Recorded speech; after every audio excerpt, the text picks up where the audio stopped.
Hello friends, good morning. चलिए जानते हैं देश और दुनिया की तमाम छोटी बड़ी खबरें, जिसमें सोना चांदी, मौसम और राजनीति से जुड़ी बड़ी खबरें आपको बताएंगे सिर्फ 5 मिनट में। लेकिन उससे पहले वीडियो को लाइक जरूर करें और चैनल पर नए हैं तो चैनल को भी सब्सक्राइब कर लें। तो चलिए वीडियो को स्टार्ट करते हैं। जी हां, आपको बता दें, झारखंड के मुख्यमंत्री हेमंत सोरेन की मुश्किलें बढ़ गई है। मनी लॉन्ड्रिंग केस में प्रवर्तन निदेशालय ने उन्हें समन जारी किया। ईडी ने हेमंत सोरेन के 14 अगस्त को पूछताछ के लिए बुलाया। ईडी का आरोप है कि जमीन घोटाले में सीएम सोरेन के साथ उनके परिवार के सदस्यों को भी हाथ है। इस मामले में अब तक 13 लोगों की गिरफ्तारी की जा चुकी है। ईडी ने जमीन घोटाले से जुड़े अवैध खनन मामले में झारखंड के सीएम हेमंत सोरेन से इससे पहले 18 नवंबर 2022 को करीब 10 घंटे तक पूछताछ की थी। विपक्ष की ओर से मोदी सरकार के खिलाफ लाए गए विश्वास प्रस्ताव पर लोकसभा में मंगलवार से चर्चा शुरू हो चुकी है और लोकसभा में विश्वास प्रस्ताव पर चर्चा की शुरुआत कांग्रेस सांसद गौरव गोगोई ने की। बीजेपी तरफ से निशिकांत दुबे ने उन्हें जवाब दिया। दुबे ने इस दौरान राहुल गांधी पर भी निशाना साधा। वहीं किरण रिजिजू ने विपक्षी गठबंधन इंडिया पर तंज कसा। रिजिजू ने कहा, ये लोग भारत विरोधी काम करेंगे और अपने गठबंधन का नाम इंडिया रख लेंगे।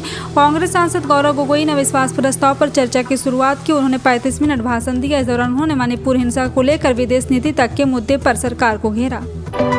राजस्थान में महिलाओं के खिलाफ बढ़ते अपराध को लेकर CM Ashok Gehlot action mode में है। बीती रात कानून व्यवस्था की बैठक में अफसरों को महिलाओं और बच्चियों के साथ छेड़छाड़ करने वालों के खिलाफ सख्त कार्रवाई करने के आदेश दे दिए। सीएम गहलोत ने कहा, ऐसे मंचलों का रिकॉर्ड मेंटेन किया जाए और यदि कोई कैरेक्टर सर्टिफिकेट में छेड़छाड़ में लिप्त पाया जाता है तो सरकारी नौकरी से उन्हें अयोग्य घोषित करने तक की कार्रवाई की जाएगी। कांग्रेस नेता राहुल गांधी की संसद सदस्यता बहाल होने के बाद उन्हें एक बार फिर दिल्ली में सरकारी बंगला आवंटित कर दिया गया है। बंगला वापस मिलने के बाद राहुल गांधी से जब इस बारे में सवाल किया गया तो उन्होंने कहा, पूरा हिंदुस्तान मेरा घर है। सुप्रीम कोर्ट द्वारा 2019 के मोदी उपनाम मानहानि मामले में राहुल गांधी की सजा पर रोक के बाद उनकी संसद सदस्यता को बहाल कर दिया गया। वहीं सूत्रों के मुताबिक लोकसभा की आवास समिति ने राहुल गांधी को उनका पुराना 12 तुगलक लेन वाला बंगला आवंटित किया। चुनाव आयोग ने मंगलवार को 6 राज्यों की 7 विधानसभा सीटों पर उपचुनाव की तारीखों का ऐलान कर दिया। इस सभी सीटों पर 5 सितंबर को मतदान होगा और इसके बाद 8 सितंबर को तारीख मतगणना के लिए तय की गई है। इन 4 राज्यों में त्रिपुरा, केरल, झारखंड, पश्चिम बंगाल, उत्तर प्रदेश और उत्तराखंड शामिल है। केरल की सीट कांग्रेस के दिग्गज नेता ओमान चांडी के निधन के बाद खाली हुई है। दिल्ली सरकार ने CWC से परियोजना के लिए वृक्षारोपण नीति 2020 को ईमानदारी से पालन करने और उस पर नियमित प्रगति रिपोर्ट प्रस्तुत करने को कहा। यह भी सुनिश्चित करना होगा कि जो प्रत्यारोपित पौधे सर्वाइन न कर पाए उनके लिए 15 फीट ऊंचाई और कम से कम 6 इंच व्यास वाली स्वदेशी पौधों की प्रजातियां 1:5 के अनुपात में लगानी होगी। जी हां, आपको बता दें कि यहां पर अरविंद केजरीवाल मुख्यमंत्री कॉमन सेंट्रल सेक्रेटरी बिल्डिंग के निर्माण कार्य के लिए 107 पेड़ों का ट्रांसप्लांट करने या हटाने के प्रस्ताव को मंजूरी दे दी। गुरुग्राम में हुई महापंचायत के बाद निकाले गए जुलूस के दौरान हिंदू परिवार और दुकानदारों से मुसलमान के बहिष्कार के आह्वान के खिलाफ सुप्रीम कोर्ट में याचिका दायर की गई। याचिकाकर्ता शाहीन अब्दुल्ला ने हेट स्पीच मामले में यह हस्तक्षेप याचिका दायर की है। याचिकाकर्ता के वकील कपिल सिब्बल ने CJI DY चंद्रचूड़ की अगुवाई वाले संविधान पीठ के समक्ष मामले को अर्जेंट बताते हुए शीघ्र सुनवाई के लिए उल्लेख किया। विपक्षी सांसदों ने राज्यसभा में सदन के नेता पीयूष गोयल के खिलाफ विशेषाधिकार हनन का प्रस्ताव दिया है। विपक्षी नेताओं का कहना है कि पीयूष गोयल ने विपक्षी दलों के इंडिया गठबंधन और उसके नेताओं को गद्दार कहा था, जिसे लेकर विपक्षी नेताओं ने कड़ा ऐतराज जताया और उनके खिलाफ विशेषाधिकार हनन का प्रस्ताव लाया। जयराम रमेश ने ट्वीट करते हुए कहा, आज 1300 बजे और राज्यसभा में इंडिया के गठबंधन के नेताओं ने विपक्ष को देशद्रोही कहकर संबोधित करने के लिए सदन के नेता पीयूष गोयल के खिलाफ एक विशेषाधिकार प्रस्ताव पेश किया। संसद के निचले सदन यानी लोकसभा में विपक्ष द्वारा लाए गए अविश्वास प्रस्ताव पर मंगलवार को चर्चा हुई। इस दौरान गौरव गोगोई, सुप्रिया सुले सहित विपक्ष के कई सांसदों ने सरकार पर निशाना साधा। यूपी के मैनपुरी से समाजवादी पार्टी के सांसद डिम्पल यादव ने भी जमकर सरकार का घेराव किया। उन्होंने सदन में चर्चा करते हुए कहा, सत्ता पक्ष के लोग कह रहे थे कि हमें राजस्थान पर चर्चा करना चाहिए जहाँ महिलाओं के साथ जघन्य अपराध हो रहे हैं। गुजरात की चर्चा करनी चाहिए, छत्तीसगढ़ की चर्चा करनी चाहिए। अगर ऐसा है तो मध्य प्रदेश, उत्तर प्रदेश की भी जरूर चर्चा होनी चाहिए।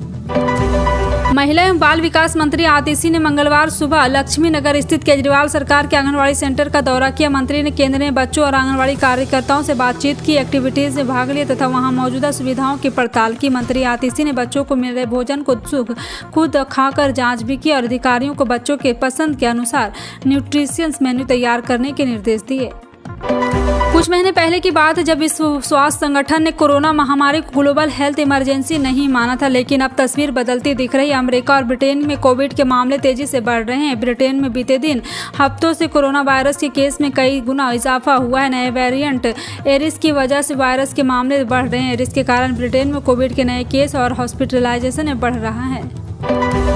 उत्तर प्रदेश के मुख्यमंत्री योगी आदित्यनाथ ने मंगलवार को विधानसभा में पूर्व मुख्यमंत्री और नेता विरोधी दल अखिलेश यादव को प्रदेश में बेरोजगारी और शिक्षा पर पूछे गए सवाल पर आईना दिखाया। मुख्यमंत्री ने कहा कि अच्छा है कि नेता विरोधी दल को भी अब जनसंख्या की चिंता होने लगी। इसी को नियंत्रित करने के लिए हम लोग समान कानून की बात कर रहे हैं। भारतीय क्रिकेटर मनोज तिवारी ने संन्यास से अपना नाम वापस ले लिया। उन्होंने 3 अगस्त को अपने संन्यास का ऐलान किया, लेकिन अब 5 दिन बाद खबर है कि उन्होंने फिलहाल के लिए संन्यास का अपना इरादा बदल दिया है। मनोज तिवारी ने क्रिकेट के सभी फॉर्मेट से रिटायरमेंट की घोषणा की थी, लेकिन रिपोर्ट के मुताबिक वो संन्यास से वापसी करेंगे और बंगाल के लिए घरेलू क्रिकेट खेलेंगे।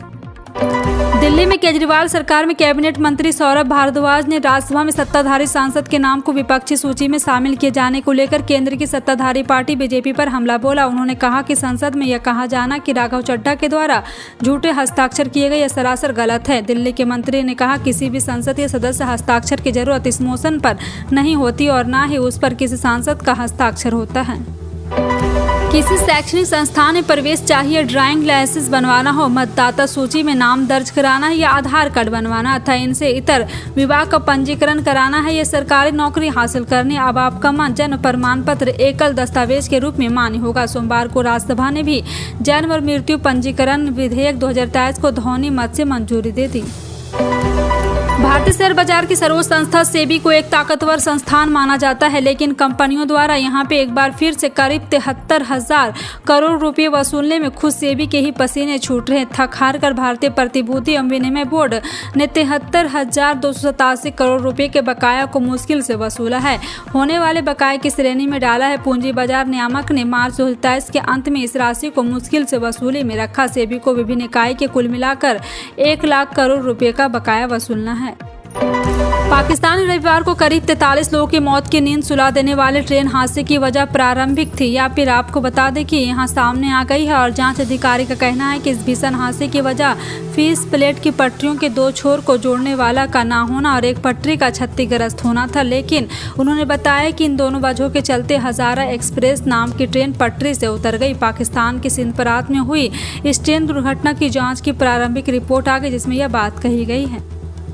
यूपी विधानसभा में बेरोजगारी के मुद्दे पर सीएम योगी आदित्यनाथ ने यहां पे एक बार फिर से नोकझोंक हुई। दरअसल प्रश्नकाल के दौरान समाजवादी पार्टी सदस्य संग्राम यादव ने एक तारांकित प्रश्न पूछा, क्या सरकार प्रदेश में बढ़ती बेरोजगारी के मद्देनजर रोजगार पक शिक्षा को इंटर कॉलेजों के पाठ्यक्रम में शामिल करेगी। सवाल के जवाब में सीएम योगी ने कहा, हमारे माननीय सदस्य और राष्ट्रीय शिक्षा नीति का अध्ययन करके आए हैं तो यह सवाल न पूछते। अगर आप तीज या रक्षाबंधन जैसे त्यौहार के लिए अपनी बहन के लिए ज्वेलरी खरीदने की सोच रहे हैं तो आपके लिए अच्छी खबर है। दुनिया भर के बाजारों में दिख रही गिरावट के बीच आज भारतीय सराफा बाजार में भी सोना सस्ता हो गया। इसके साथ ही चांदी कीमत में भी गिरावट दर्ज की गई। सोमवार के मुकाबले चांदी के दाम में 800 रुपये की भारी भरकम गिरावट देखने को मिली है। ताज़ा भाव की बात करें तो वैश्विक बाजारों में कीमती धातु में गिरावट के बीच राष्ट्रीय राजधानी में मंगलवार को सोना 80 रुपये की गिरावट के साथ 60,120 रुपये प्रति 10 ग्राम पर रह गया। अगर आप भी दिल्ली में रहते हैं और बारिश के इंतजार में तो आपको ये खबर थोड़ी उदास कर सकती है। दरअसल अगले करीब 1 हफ्ते तक देश की राजधानी में बारिश की उम्मीद ना के बराबर है। बिहार में भारी वर्षा होने के आसार हैं। वहीं यूपी के मौसम में उतार चढ़ाव का क्रम दिन भर जारी रहेगा। जी हां, आपको बता दें कि दरअसल टिहरी एनसीआर मानसून का कमजोर फेज शुरू हो चुका है और इसी वजह से वहाँ बारिश होने की संभावना कम है। मंगलवार को मौसम में उतार चढ़ाव का क्रम दिन भर जारी रहेगा। किसानों को मदद के लिए केंद्र सरकार पीएम किसान सम्मान निधि योजना चला रही। 27 जुलाई को देश के करोड़ों अन्नदाताओं के पीएम किसान सम्मान निधि योजना की 14 किस्त के तहत 2,000 रुपये मिले थे और अब किसान 15 किस्त के बेसब्री से इंतजार कर रहे। सरकारी योजना का लाभ उठाने के लिए यहां किसान आसानी से ऑनलाइन रजिस्ट्रेशन कर सकते हैं, लेकिन आपको बता दें कि अगर आप भी पीएम किसान सम्मान निधि के वंचित है तो KYC जरूर करानी होगी। जिन किसानों ने अभी तक पीएम किसान योजना के तहत KYC का प्रोसेस नहीं किया वे आधिकारिक पोर्टल के माध्यम से कर सकते हैं। अंतर्राष्ट्रीय बाजार में कच्चे तेल के भाव में चढ़े हुए इंटरनेशनल मार्केट में ब्रेंट क्रूड ऑयल $85 प्रति बैरल के पार बना हुआ है। हालांकि भारतीय बाजार में राष्ट्रीय स्तर पर पेट्रोल और डीजल की कीमतें लगातार स्थिर है। जी हां, आपको बता दें कि अंतर्राष्ट्रीय बाजार में ब्रेंट क्रूड ऑयल का रेट $85.30 प्रति बैरल है, वहीं WTI क्रूड ऑयल के $81.96 प्रति बैरल के बीच में है। गरीबों के लिए अब कई ऐसी स्कीम चलाई जा रही है जो किसी वरदान की तरह साबित हो रही है। अगर आप गरीब और राशन कार्ड बना हुआ है तो फिर टेंशन लेने की जरूरत नहीं है। पीएम मोदी सरकार की ओर से राशन कार्ड धारकों के लिए अब एक ऐसा नियम बनाया है जो हर किसी का दिल जीतने के लिए काफ़ी है। आप राशन कार्ड धारक है तो फिर आपके लिए खबर बहुत ही काम की साबित होने जा रही। सरकार देश भर में पीएम गरीब कल्याण अन्न योजना चला रही जो हर किसी का दिल जीत रही है। साल के अंत में होने वाले विधानसभा चुनाव के मद्देनजर भारतीय जनता पार्टी कोशिश सभी वर्गों को साधने की है। इसी क्रम में मुख्यमंत्री शिवराज की सरकार द्वारा सभी वर्गों को अलग अलग सौगातें दी जा रही। अब सीएम शिवराज ने पेंशनर्स को लेकर भी बड़ी घोषणा की। मध्य प्रदेश सरकार ने पेंशनर्स को लेकर भी बड़ी फैसला लिया है। चुनावी साल में सरकार का एक और बड़ा तोहफा, शिवराज सरकार ने पेंशन भोगियों को पेंशन में महंगाई भत्ता बढ़ा दिया। पेंशनर्स को 38% महंगाई भत्ता मिलेगा और पहले 33% महंगाई भत्ता मिलता था। फिलहाल आपका इन सभी खबरों पर क्या कहना है, कमेंट सेक्शन में टाइप करके जरूर बताएं।